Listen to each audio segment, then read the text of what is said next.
အာမခံစပုံငွေများကြောင့်အိမ်ယာ9ရန်နေထိုင်ရေးရုံးမှကြိုဆိုပါရစေ။ဒီဗီဒီယိုမှာကျွန်တော်တို့ဟာအာမခံစပုံငွေများအားပြောကြားလေ့လာသွားမှာဖြစ်ပါတယ်။အာမခံစပုံငွေဆိုဒီမှာ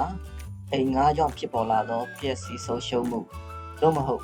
9ရန်ခတ်ဆုံးရှုံးမှုများအတွက်လုံခြုံမှုအဖြစ်အိမ်ပိုင်ရှင်အားအိမ်9ကပေးဆောင်အနိုင်ထားသည့်ငွေဖြစ်သည်။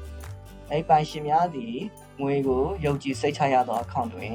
ထည့်ထားရမည်ဖြစ်ပြီး9ရန်ချေအတွင်း၎င်းကိုအသုံးမပြုနိုင်ပါ9ရန်မှုတစ်ခု၏အဆုံးတွင်အိမ်ရှင်ကရတဲ့ရထိုက်သည်ဟုစနစ်တကျမှန်ကန်စွာတောင်းဆိုခြင်းမရှိပါက၎င်းသည်အိမ်9၏ငွေဖြစ်သည်အာမခံစပေါ်ငွေသည်တလ9ရန်ခါထက်ပိုမကုန်ကြနိုင်ပါ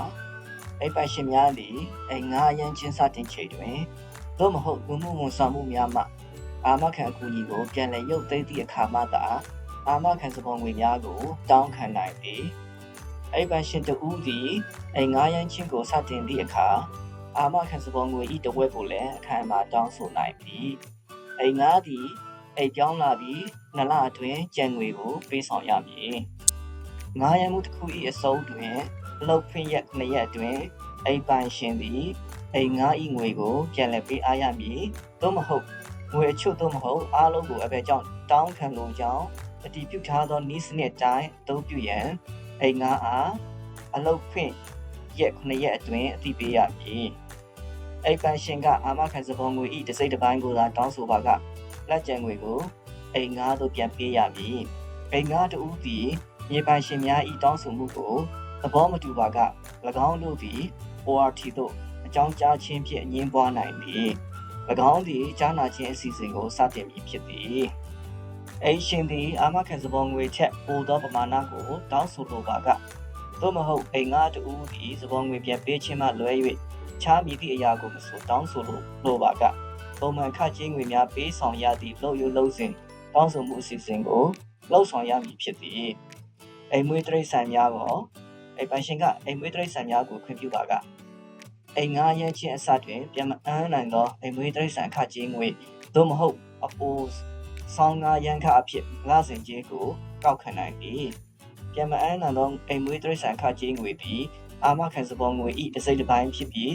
အငွေ2ခုလုံး၏စုစုပေါင်းသည်တလ9ရန်ခချက်မကျော်လွန်ရပါ